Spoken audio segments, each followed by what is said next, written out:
नमस्कार। स्वागत है आपका TWC GS वर्ल्ड में। यदि आपने TWC GS वर्ल्ड को सब्सक्राइब नहीं किया है तो सब्सक्राइब TWC GS वर्ल्ड।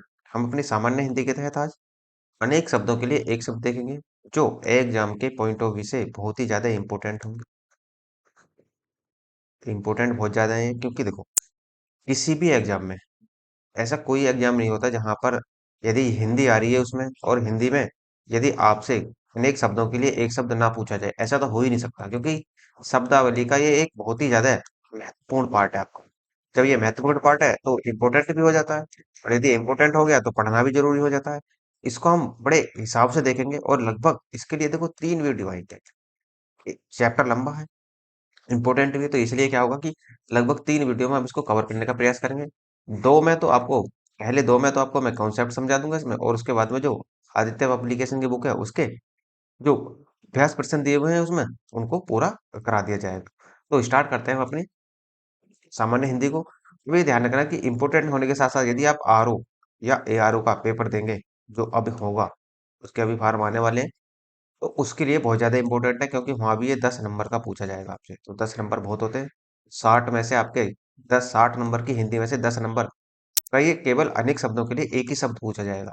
तो थोड़ा सा ध्यान से देखना है इसको और सटीकता के साथ देखना है। तो स्टार्ट करेंगे इसको बिना किसी देरी के। तो देखो, आदित्य पब्लिकेशन की पुस्तक का ये आपका चैप्टर नंबर अर्थात अध्याय नंबर आपका 8 होगा। अनेक शब्दों के लिए एक शब्द, क्योंकि एक सेंटेंस दे दिया जाएगा और उसके लिए पूछेगा कि एक शब्द बता दीजिए कि इसके लिए एक शब्द क्या होगा। तो जो एक शब्द होगा वही हमें वहां पर देखना होगा अलग अलग तरीके से। तो बढ़ते हैं आगे इसको लेकर। जैसे देखो, हिंदी में एक वाक्य है, वाक्यांश अथवा अनेक शब्दों के लिए जो एक शब्द प्रयोग होता है वह प्राय संस्कृत से लिया जाता है। प्राय का मतलब ज्यादातर, 99% केसेस में उसे संस्कृत से ही लिया हुआ माना जाता है। ये देखा जाएगा, कभी कभी अलग भी हो जाता है वो, लेकिन परिभाषा क्या है इसकी? अधिक से अधिक विचारों को अभिव्यक्त करने वाले शब्दों को समानार्थक शब्द या भाववाचक शब्द भी कहते हैं। अर्थात जब अधिक से अधिक विचारों को अभिव्यक्त करने वाले शब्दों को ही हम क्या कहते हैं? समानार्थक शब्द भी कह देते हैं या भाववाचक शब्द भी उनको हम कह देते हैं। अब देखो किस किस के लिए इंपोर्टेंट होगा, ये तो आप भली बात ही जानते हैं। पीछे ही बताया मैंने कि triple S C, UPPSC, VDO, PET, लेखपाल, UP TET, super TET, C TET और जितने भी वेरियस टैट होते हैं उनके लिए भी, और यूपी पीजीटी, केबीएस, केबीएस की वैकेंसी जो आई हुई है वर्तमान में उनके लिए भी, बीएड वगैरह, मतलब कुल मिलाकर सभी के लिए इम्पोर्टेंट होगा ये। यदि किसी भी कंपटीशन के अंदर हिंदी पूछी जाती है तो वहां पर सभी के लिए इम्पोर्टेंट बहुत ज्यादा होने वाला है। तो स्टार्ट करते हैं, आगे बढ़ते हैं इसको लेकर। जैसे कहता है कि कंजूसी से धन व्यय करने वाला व्यक्ति, एक व्यक्ति है जो बड़ा कंजूसी पने से धन व्यय करता है तो उसे बोलते हैं कृपण। इस पूरे सेंटेंस के लिए आप केवल एक ही शब्द यूज कर देंगे, कृपण। पर्वत की तलहटी, अर्थात जो पर्वत की तलहटी या पर्वत का जो नीचे वाला हिस्सा होता है, मान लो ये कोई पर्वत है, तो इसका जो ये नीचे वाला हिस्सा होता है इसे बोलते हैं हम क्या? उपत्या। पर्वत की तलहटी कह दो, 3 वर्ड का इस्तेमाल नहीं करना चाहते तो उपत्या कह दो। किसी की सहायता करने वाला सहायक होता है। पीढ़ी दर पीढ़ी चले आने वाला, पीढ़ी दर पीढ़ी चले आने वाले को हम अनवज्ञागत कहते हैं, अनवज्ञागत बोलते हैं उसको। भला चाहने वाला हितैषी होता है। जो खाने योग्य न हो उसे अखाद्य बोलते हैं, और जो खाने योग्य हो उसे खाद्य बोलेंगे।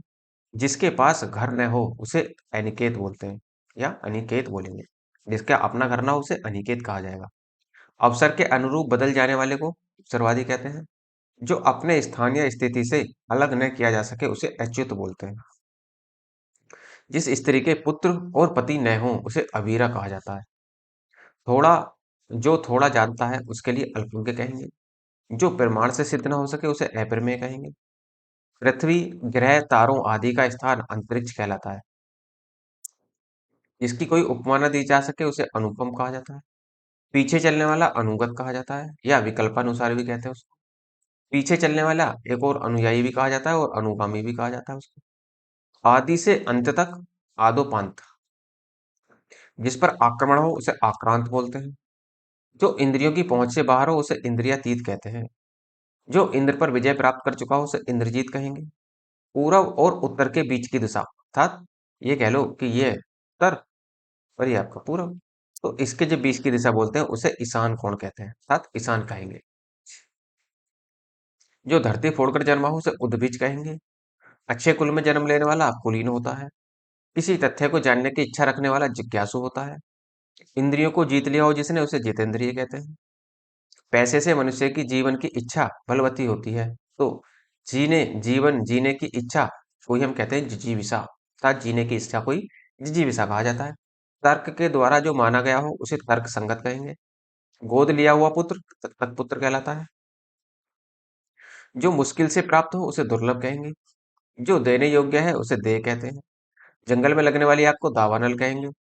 रात में विचरण करने वाले प्राणी को निशाचर कहते हैं। जिसके हृदय में ममता नहीं उसे निर्मम कहेंगे। जिनका प्रयोग निश्चित शब्द समुदाय या पूरे वाक्य का अतिरिक्त भावार्थ प्रदान करने के लिए होता है उसे निपात कहते हैं। बिना पलक झपकाए निर्निमेष कहेंगे उसको। पार्थिव जिसका संबंध पृथ्वी से है। गिरा हुआ गिरे हुए को प्रतीत कहते हैं। जो आंखों के सामने हो उसे प्रत्यक्ष कहते हैं। पाप करने के बाद स्वयं दंड पाना प्रायश्चित बोलते हैं उसको। यह है प्रत्युत्पन्नमति शब्द का वाक्यांश होगा जो तत्काल सोचकर उत्तर दे, उसे प्रत्युत्पन्नमति कहते हैं। प्रणा प्राणादा के लिए अनेक शब्द हैं, तो जीवन देने वाली दवा उसको प्राणादा कहते हैं।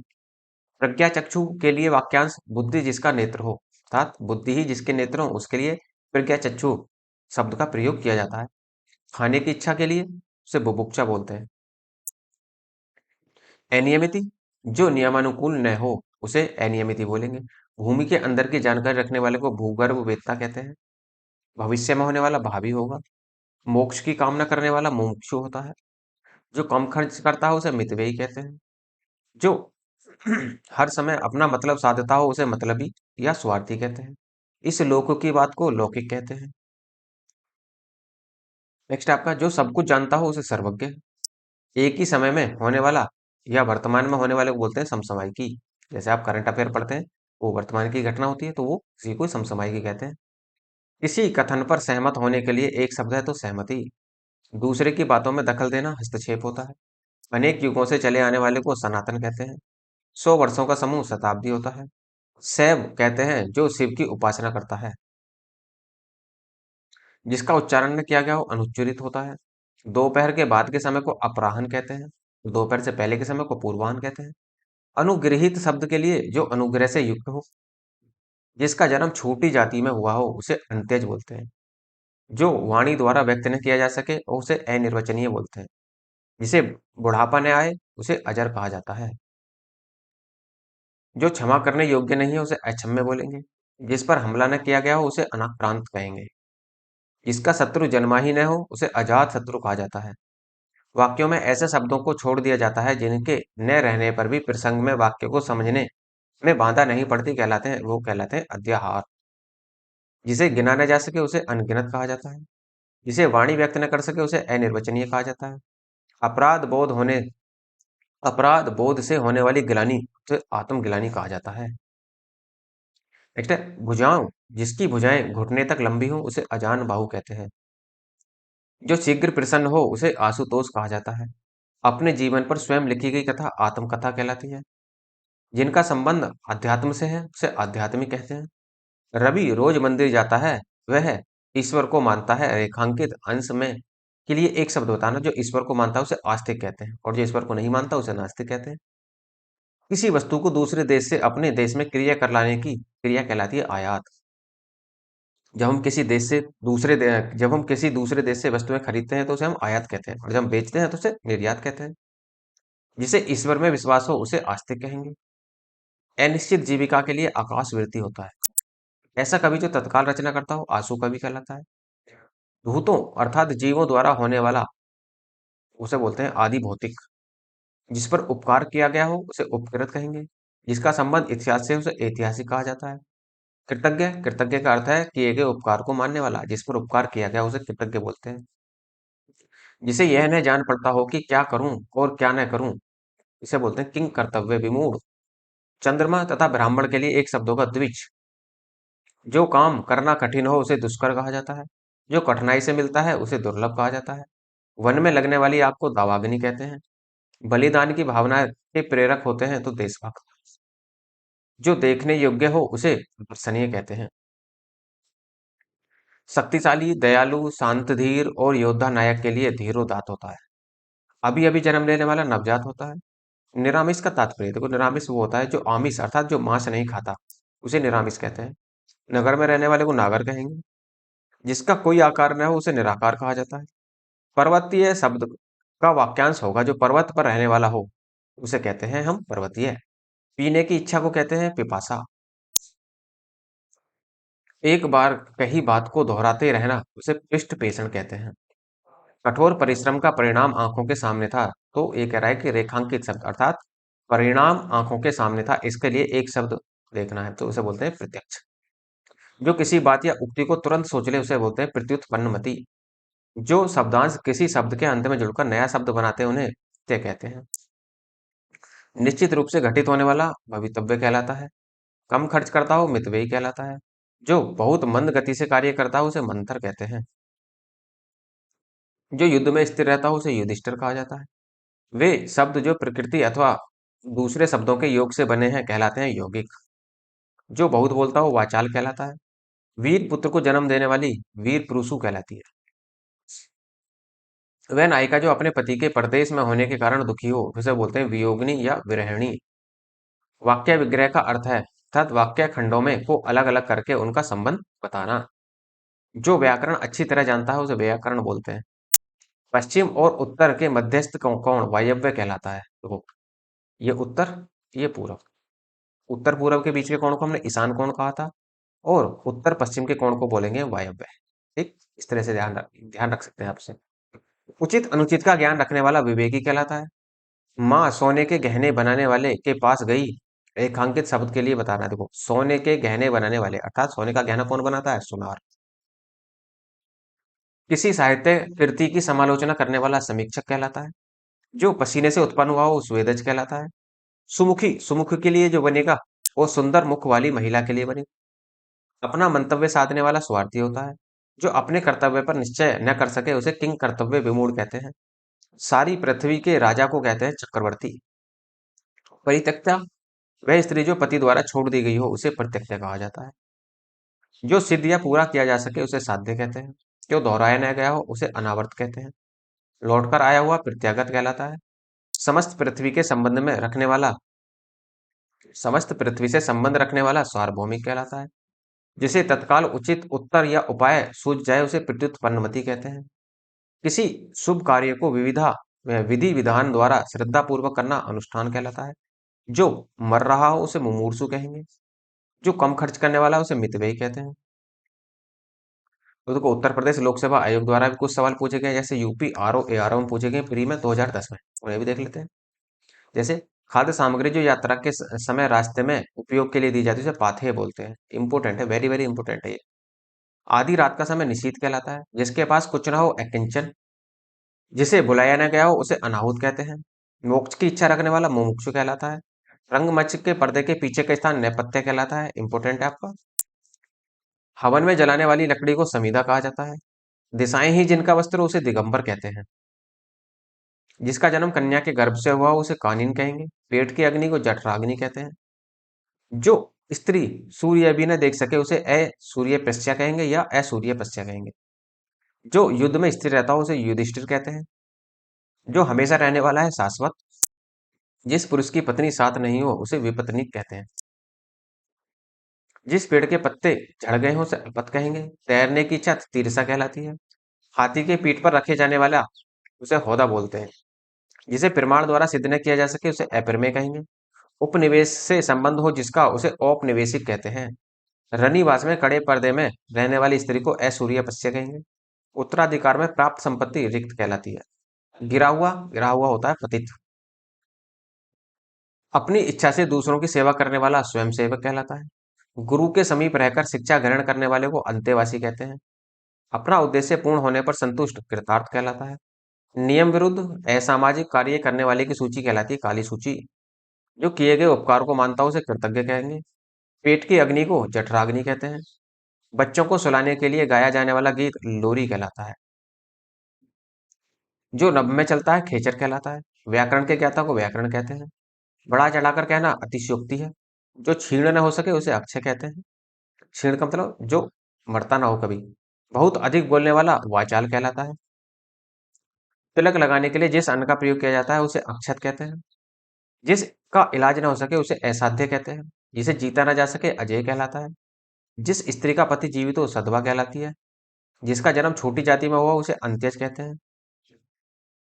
जो सब कुछ जानता है उसे सर्वज्ञ कहते हैं। जिसके सिर पर चंद्रमा हो उसे चंद्रशेखर।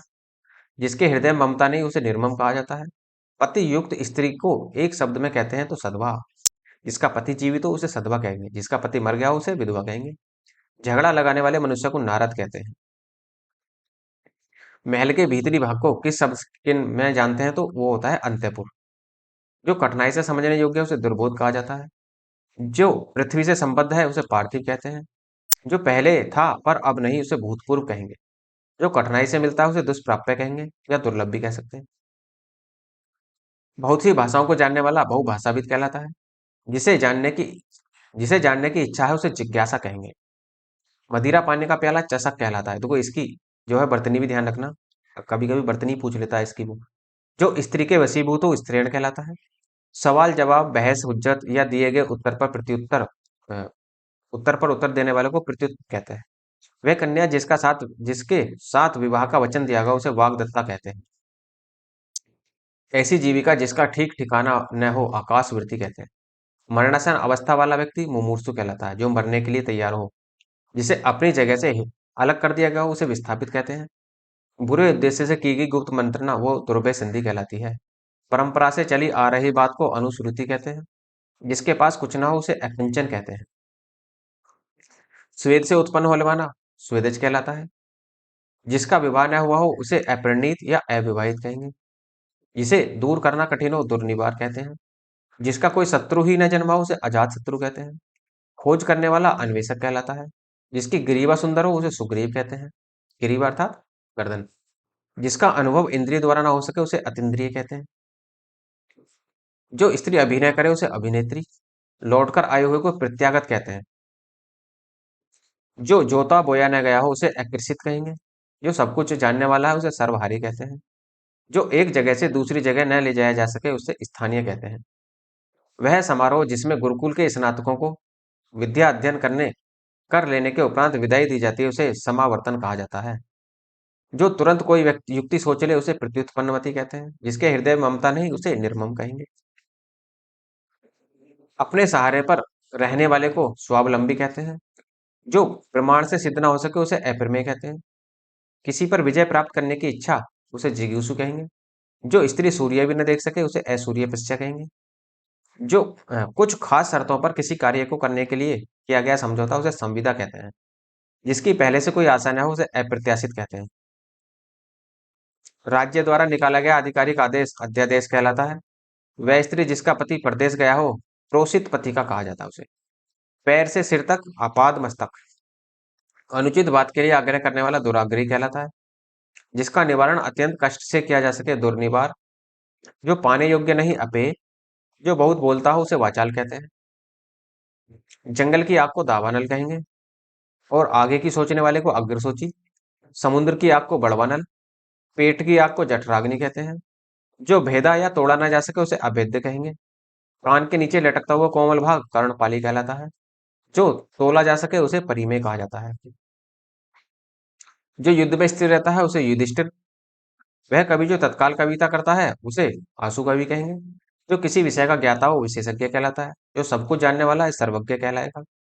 बिना पलक झपकाए निर्निमेष कहलाता है। उत्तराधिकार में प्राप्त संपत्ति को रिक्त कहा जाता है। जिसकी आशा न की गई हो अप्रत्याशित कहलाता है। जो ईश्वर में विश्वास रखता है उसे आस्तिक कहेंगे। कम बोलने वाले को मितभाषी कहा जाता है। जो वचन या वाणी द्वारा न कहा जा सके उसे अकथनीय कहा जाता है। जिसका अनुभव इंद्रियों से न हो सके उसे अतीन्द्रिय कहा जाता है। घुटने तक बाह वाला तो अजान बाहु कहलाता है। बिना पलक गिराए अपलक कहलाता है। जिसका दमन करना कठिन हो दुर्दम्य। जो भेदा या तोड़ा न जा सके अभेद्य कहलाता है। प्रिय वचन बोलने वाली स्त्री प्रियमवदा। जिसके पार न देखा जा सके उसे अपारदर्शी कहते हैं। जिसका कोई शत्रु न हो उसे अजात शत्रु कहते हैं। जो सबको समान रूप से देखता है उसे समदर्शी कहा जाता है। जिसका शत्रु जन्मा ही न हो अजात शत्रु कहलाता है। शब्द द्वारा जो व्यक्त न हो सके अव्यक्त कहलाता है। सांझ और रात के बीच का समय गोधूली कहलाता है। जिसके हाथ में सूल हो सूल पाणी कहलाता है। जो सब कुछ जानता हो सर्वज्ञ कहलाता है। जानने की इच्छा जिज्ञासा, जिसके हृदय में ममता नहीं निर्मम, जो हमेशा रहने वाला हो स्थायी, जिसकी ग्रीवा सुंदर सुंदर हो उसे सुग्रीव कहते हैं। जो आमिष नहीं खाता अर्थात मांस नहीं खाता उसे निरामिष कहते हैं। जो मृत्यु के समीप हो उसे मृतप्राय भी कह सकते हैं, आसन्न मृत्यु भी कह सकते हैं। जिसका कोई शत्रु ही जन्मा न हो अजात शत्रु, जो किए गए उपकारों को ही नहीं मानता कृतघ्न, कठिनाई से समझने योग्य दुर्बोध। विदेश में वास करने वालों को प्रवासी कहेंगे। जिस पर अनुग्रह किया गया हो अनुग्रहीत कहलाता है। गुरु के साथ या समीप रहने वाला छात्र अंत्यवासी कहलाता है। जो कुछ न जानता हो उसे अनभिज्ञ कहेंगे। जिसका निवारण नहीं हो सकता उसे अनिर्णीत कहा जाता है। जो अवश्य होने वाला है उसे अवश्यंभावी कहते हैं। जो विधि या कानून के विरुद्ध हो अवैध कहलाता है। जो शोक करने योग्य न हो उसे अशोक्य कहेंगे। जिस पर आक्रमण हो आक्रांत कहलाता है। जिस पर चिन्ह लगाया गया हो चिन्हित कहलाता है। जो किसी पर अभियोग लगाए उसे अभियोक्ता या अभियोगी कहते हैं। जिसके समान दूसरा कोई न हो उसे अनन्य या अनुपम कहते हैं। जिसका कोई भी शत्रु न हो उसे अजात शत्रु कहते हैं। जो सब कुछ जानता हो सर्वज्ञ कहलाता है। जिसका कोई अर्थ न हो उसे व्यर्थ या अर्थविहीन कहते हैं। जो लिखना पढ़ना जानता हो वह साक्षर है। जो उपकार को मानता हो कृतज्ञ कहलाता है। जिसे जीता ना जा सके अजेय, अच्छे कुल में जन्म लेने वाला कुलीन होता है या अभिजात होता है। जो भू धारण करे उसे भूधर कह लेते हैं। जो मृत्यु को जीत ले मृत्युंजय कहलाता है। जो व्यक्ति विदेश में रहता है प्रवासी कहलाता है। जो एक से अधिक भाषाएं जानता है उसे बहुभाषाविद कहते हैं। जो युद्ध में स्थिर रहता है युधिष्ठिर कहलाता है। संध्या और रात्रि के बीच का समय गोधूली या प्रदोष कहलाता है। अनुचित बात करने के लिए अनुग्रह करना दुराग्रह कहलाता है। जो कुछ नहीं जानता वो अनभिज्ञ और अज्ञ कहलाता है। धरती और आकाश के बीच का स्थान अंतरिक्ष है। जिसका ज्ञान इंद्रियों द्वारा न हो सके अतीन्द्रिय कहलाता है। जिसके सिर पर चंद्रमा है उसे चंद्रमौली कहते हैं। जिसे बुलाया न गया हो उसे अनाहुत कहते हैं। जो व्याकरण अच्छी तरह जानता है उसे व्याकरण कहते हैं। दोपहर के बाद के समय को अपराह्न कहते हैं। जिस पर मुकदमा चलाया गया उसे अभियुक्त कहा जाता है। जो व्यक्ति अधिक बोलता हो उसे वाचाल कहेंगे। जिसे अपने कर्तव्य का ज्ञान न हो उसे कर्तव्य विमूढ़ कहा जाता है। जो सब कुछ जानता हो सर्वज्ञ कहलाता है। जिसकी कोई सीमा न हो असीम, जिसको जाना नहीं जा सकता उसे अज्ञेय कहते हैं। जिसका आदि व अंत न हो उसे अनंत या अनादांत कहते हैं। जो पढ़ना लिखना जानता हो साक्षर है। ऐसी जीविका जो आकस्मिक हो आकाशवृत्ति कहलाती है। पृथ्वी और ग्रह के बीच का स्थान अंतरिक्ष कहलाता है। जो सामान्य नियम के विरुद्ध हो अवैधिक या अवैध कहलाता है। ज्ञान नेत्र से देखने वाला अंधा व्यक्ति दिव्य चक्षु कहलाता है। दूध दही धरत शर्करा मधु मिश्रित वह पदार्थ जो देवताओं और भगवान को स्नान हेतु बनाया जाता है उसे पंचमा व्रत कहते हैं। जिसके आने की तिथि न हो अतिथि, जिसे भले बुरे का ज्ञान न हो अविवेकी होता है। जिसे वाणी व्यक्त न कर सके अवर्णनीय, जिसका कोई शत्रु उत्पन्न न हो अजात शत्रु। ऐसा ग्रहण जिसमें सूर्य पूरा ढक जाए उसे खग्रास कहते हैं या सूर्य ग्रहण भी कहते हैं उसको। जिसे शब्द में न कहा जा सकता हो जिसे शब्दों में न कहा जा सकता हो उसे अकथनीय कहते हैं। गुरु के समीप या साथ रहने वाला छात्र अंतेवासी, जिसका कभी अंत न होने वाला हो अनंत। जो सब कुछ उदारता से देना जानता है उदार्य दाता बोलते हैं उसको। जो जरा सा भी खर्च करने में आनाकानी करता है मितव्ययी। प्रिय वचन बोलने वाली स्त्री मृदु भाषणी, जिसको जीतने वाला पैदा ना हुआ हो अजात शत्रु। जो बहुत आगे की बात सोचकर काम करता है अग्रसूची। जो मृत्यु के मुख में आने वाले को है मरणासन। बहुत दिनों तक स्मरण रखने योग्य स्मरणीय। जो कुछ नहीं जानता अज्ञ। धरती और आकाश के बीच का स्थान अंतरिक्ष होता है। जो गणना के अयोग्य हो नगण्य कहलाता है। मन की बात जानने वाला मर्मज्ञ होता है। जिसे बुलाया न गया हो अनाहूत। जिसे ईश्वर में विश्वास नहीं नास्तिक। पसीने से उत्पन्न होने वाला स्वेदज कहलाता है। जो मांस न खाता हो निरामिष कहलाता है। जानने की इच्छा रखने वाला जिज्ञासु होता है। जहां खाना मुफ्त में मिलता है सदावर्त कहलाता है। जिसके आने की तिथि न हो उसे अतिथि कहते हैं। जिसे भले बुरे का ज्ञान न हो उसे अविवेकी कहा जाता है। पैर से मस्तक तक आपाद मस्तक। नीले रंग का कमल नीलकमल। जो अभी अभी उत्पन्न हुआ हो अधः फिर सूत। जिसकी आशा न की गई हो अप्रत्याशित। जानने की इच्छा रखने वाला जिज्ञासु होता है। पति के द्वारा छोड़ दी गई स्त्री परित्यक्ता कहलाती है। हाथी की तरह चलने वाली स्त्री गजगामिनी कहलाती है। जिसका शत्रु जन्मा ही न हो अजात शत्रु। जिसका ईश्वर में विश्वास हो आस्तिक कहलाता है। वह जिसका कोई शत्रु न हो अजात शत्रु। वह लड़की जिसका विवाह होने को है वैवाहिक की। वनस्पति का आहार करने वाला वनस्पत्याहारी। जो दायर मुकदमे का प्रतिवाद करे उसे प्रतिवादी कहते हैं। संदेश ले जाने वाले को संदेशवाहक। जिसकी गहराई नापी न जा सके अथाह है। नष्ट न होने वाला अनश्वर है। जिस स्त्री का पति जीवित है सधवा कहेंगे। व्यर्थ खर्च कर डालने वाले को अपव्ययी कहते हैं। जो आंखों से परे है परोक्ष कहलाता है। जिसे जानने की इच्छा है जिज्ञासु कहलाता है। पृथ्वी से संबद्ध पार्थिव। जो पूर्व में था पर अब नहीं भूतपूर्व कहलाता है। जो कठिनाई से मिलता है दुर्लभ दुष्प्राप्य कहलाता है। जिसका उत्तर न दिया गया हो अनुत्तरित कहलाता है। अपने मत को मानने वाला स्वावलंबी कहलाता है। जो कहा न गया हो अकथित। परंपरा से सुना हुआ अनुश्रुति। जो देखने योग्य हो दर्शनीय। जानने की इच्छा रखने वाला जिज्ञासु। अन्य से संबंध न रखने वाला अनन्य। वह कवि जो तत्क्षण कविता कर सके आंसू कवि कहलाता है। कही हुई बात को बार बार कहना पुनरुक्ति कहलाता है। जो आसानी से प्राप्त किया जा सके सुलभ है। समान रूप से ठंड और गर्म समशीतोष्ण वाला कहलाता है। जो छाती के बल गमन करता है उरग। जिस समय बड़ी मुश्किल में भिक्षा मिलती है उसे दुर्भिक्षी कहते हैं। किसी के पास रखी गई दूसरे की वस्तु धरोहर कहलाती है। जिस पर विश्वास किया गया वो विश्वसनीय कहलाती है। जो दायर मुकदमे का बचाव करे प्रतिवादी कहलाता है। जो पहले कभी नहीं सुना गया उसे अश्रुतपूर्व या अनुसुना कहा जाता है। जो स्मरण करने योग्य है वो स्मरणीय कहलाता है। जो इंद्रियों के ज्ञान के परे है इंद्रियातीत या अतीन्द्रिय कहलाता है। जो मुश्किल से प्राप्त हो दुष्प्राप्य कहलाता है। जिसकी बाहें अधिक लंबी हो प्रलंब बाहु या दीर्घ बाहु कहलाता है। गुरु के समीप रहने वाला विद्यार्थी अंतेवासी कहलाता है। जिस पर आक्रमण किया गया हो आक्रांता। जिसे युद्ध करने की इच्छा हो उसे युयुत्सु कहते हैं। उत्तराधिकार में प्राप्त संपत्ति को रिक्त कहा जाता है। जिसकी माप तोल हो सके उसे परिमेय कहते हैं। जिसका दमन किया गया हो दमनीय। जिस पर उपकार किया गया हो उपकृत्य कहलाता है। अतिथि सत्कार की भावना अतिथ्य कहलाती है। जिसका उत्तर न दिया गया हो अनुत्तरित कहलाता है। तुरंत उत्पन्न होने वाली सूझबूझ प्रत्युत्पन्नमति कहलाती है। क्षण भर में नष्ट हो जाने वाला क्षण भंगुर कहलाता है। जो शब्दों द्वारा व्यक्त न किया जा सके उसे अव्यक्त कहते हैं। पैर से लेकर सिर तक अपाद मस्तक होता है। किसी पर विजय पाने की इच्छा रखने वाला जिगीषु कहलाता है। मध्य रात्रि का समय निश्चित होता है। जिस पर किसी का आतंक छाया हो आतंकित कहलाता है। जो शोक करने योग्य न हो अशोक्य कहलाता है। जिसे ऊपर कहा गया हो उपयुक्त कहते हैं। जिसके हृदय को चोट पहुंची हो मर्माहत।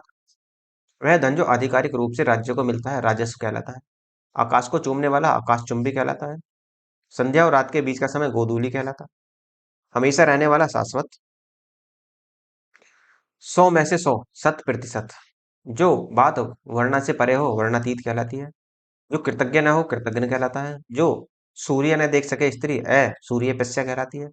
जो रूढ़ियों में विश्वास करता हो रूढ़िवादी। जो पूजा के योग्य हो पूजनीय। जो देश से प्रेम करता हो देशभक्त कहलाता है। जिसका आदि न हो अनादि। व्यर्थ खर्च करने वाला अपव्ययी। बिना पलक झपकाए अपलक कहलाता है। मरने की इच्छा मुमूर्षु कहलाता है। जिसे दूर करना कठिन हो दुर्निवार कहलाता है। जिसके पास कुछ भी न हो अकिंचन कहलाता है। तथा कथित निम्न जाति में जन्म लेने वाला अंत्यज कहलाता है। अनिश्चित जीविका के लिए आकाशवृत्ति। जिस पर हमला न किया गया हो अनाक्रांत। जो बहुत मंद गति से कार्य करता हो मंथर कहलाता है। उचित अनुचित का ज्ञान रखने वाला विवेकी होता है। जो अपने कर्तव्य का निश्चय न कर सके किंग कर्तव्य विमूढ़ होता है। अनेक युगों से चले आने वाले को सनातन कहा जाता है। ऐसा कवि जो तत्काल रचना करता है आशु कवि कहलाता है। सरलता से प्राप्त होने वाला सहज या सुलभ कहलाता है। सबको समान भाव से देखने वाला समदर्शी होता है। कष्ट सहकर होने वाला कार्य दुष्कर होता है। बहुत कम बोलने वाला मितभाषी होता है। जिस पुरुष का स्वर्गवास हो गया हो उसे दिवंगत कहते हैं। आकाश में विचरण करने वाला नभचर होता है। दो भाषाएं बोलने वाला द्विभाषी। जिसने उधार लिया हो ऋणी होता है। जो बदला न जा सके अपरिवर्तनीय। जहां सेना रहती हो सैन्यवास होता है। जो नीतिवान हो नीतिज्ञ कहलाता है। जो विश्वास करने लायक न हो अविश्वसनीय होता है। जो भवन गिर गया है उसे खंडर कहेंगे। जो ईश्वर में विश्वास रखता है आस्तिक कहलाता है। जिसमें उत्साह न हो निरुत्साही कहलाता है। जो अधिक बोलता है उसे वाचाल कहते हैं। जिसके सिर पर बाल न हो गंजा होता है। आकाश को चूमने वाले को गगनचुंबी कहा जाता है। जो भेदा या तोड़ा ना जा सके अभेद्य होता है। जो कम बोलने वाला होता है मितभाषी कहलाता है। जिसे वेतन न मिलता हो अवैतनिक होता है। जंगल में लगी हुई आग दावानल या दावाग्नि कहलाती है। जो धरती फोड़कर जन्मता हो उसे उद्भिज कहते हैं। जो परायों का हित चाहता हो उसे परोपकारी कहते हैं। जो बहुत भाषाएं जानता है बहुभाषाविद कहलाता है। जो पहले कभी न सुना गया हो उसे अश्रुत पूर्व कहा जाता है। जो व्याकरण जानता है उसे व्याकरण कहलाते हैं। जिसको क्षमा न किया जा सके उसे अक्षम्य कहते हैं। जिस पर मुकदमा चल रहा हो अब उसे अभियुक्त कहा जाता है। पुस्तक की हाथ से लिपि लिखी प्रति हस्तलिखी या पांडुलिपि कहलाती है।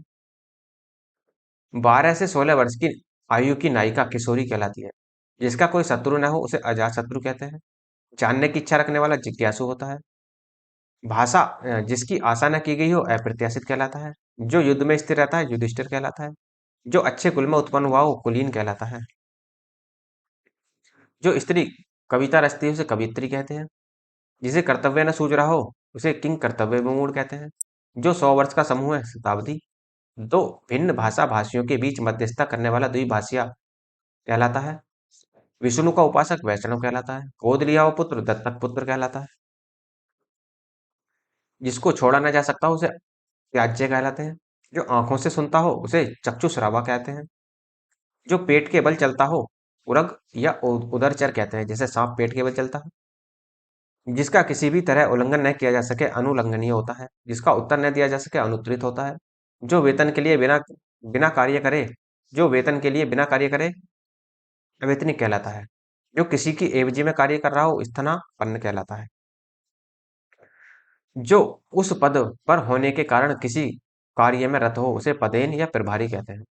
जो किसी समय के लिए नियुक्त किया गया उसे अंशकालिक कहते हैं। जो आधी अवधि तक काम करता है उसे अर्धकालिक कहते हैं। जो किसी अन्य व्यक्ति के स्थान पर कार्यरत हो उसे स्थानापन्न कहते हैं।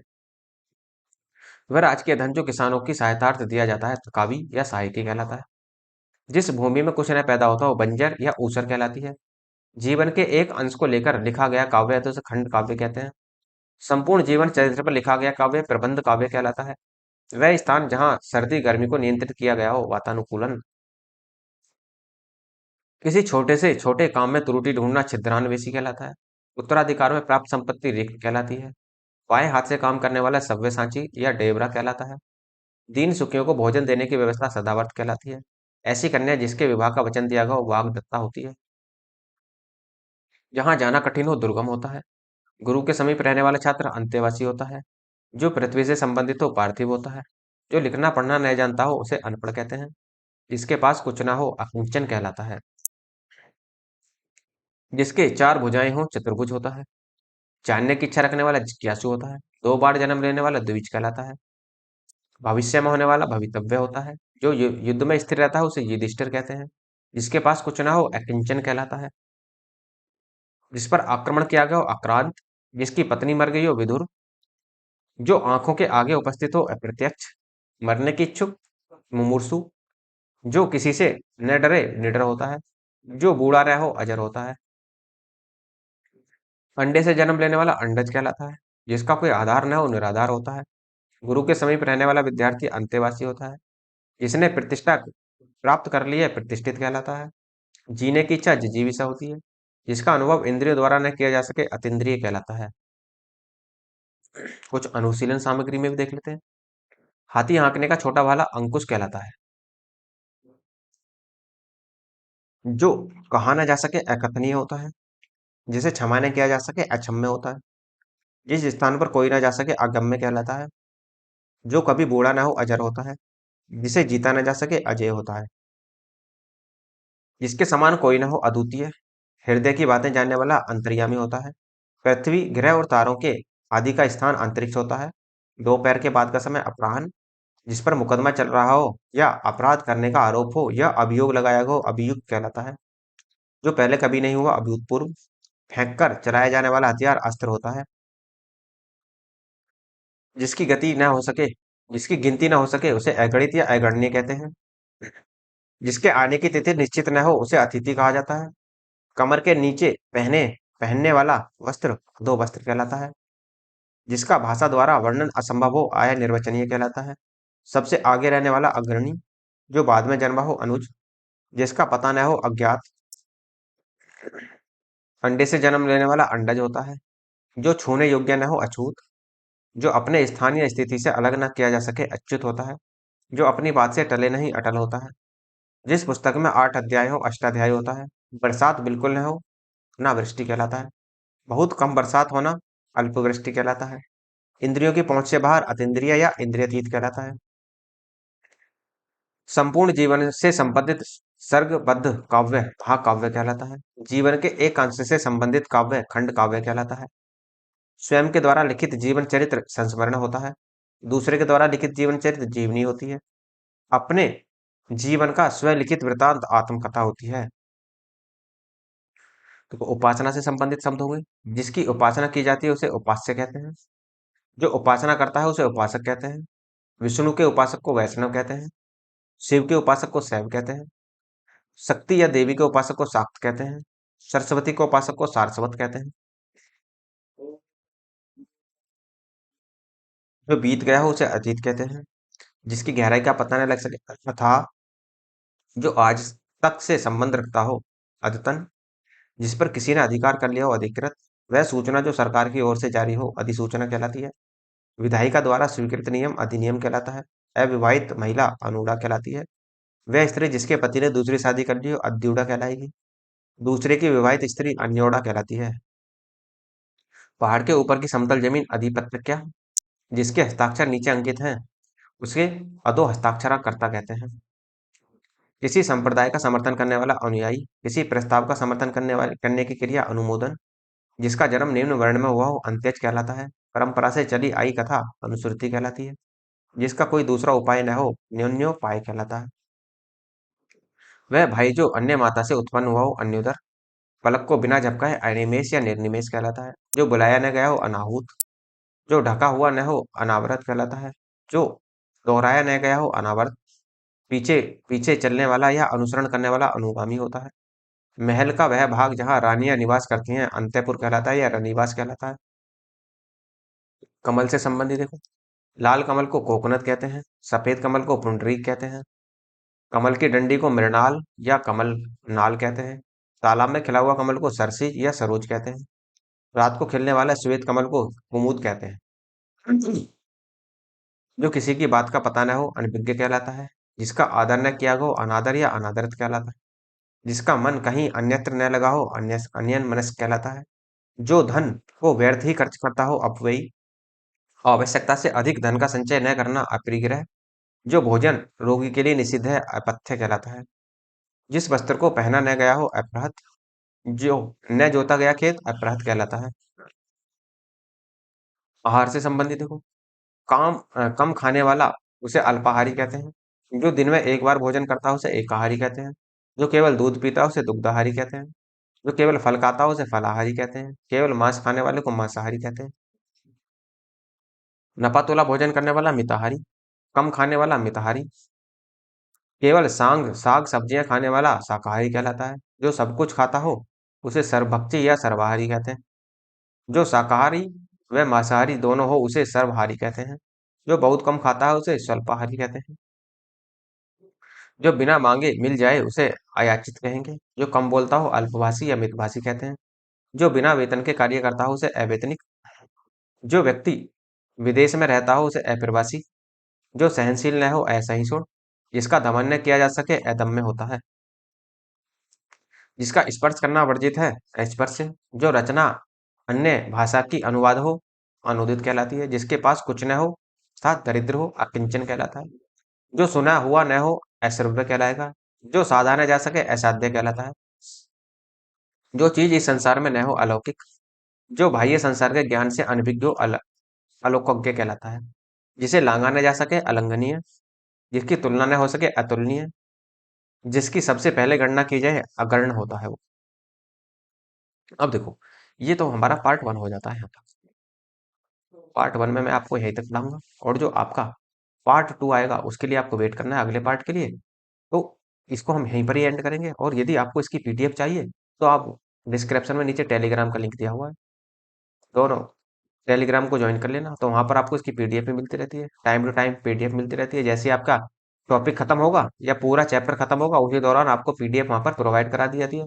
और यदि आपको हिंदी की कंप्लीट पीडीएफ चाहिए, कंप्लीट पीडीएफ के लिए आपको मेल करना होगा, मेल के माध्यम से आप बता देना, तो आप हिंदी की जो पीडीएफ होगी वो वहाँ भी आपको सेंड कर दी जाएगी। और यदि आपको लगता है लेक्चर अच्छा है तो लाइक कीजिए, शेयर कीजिए, सब्सक्राइब करना ना भूलें। धन्यवाद।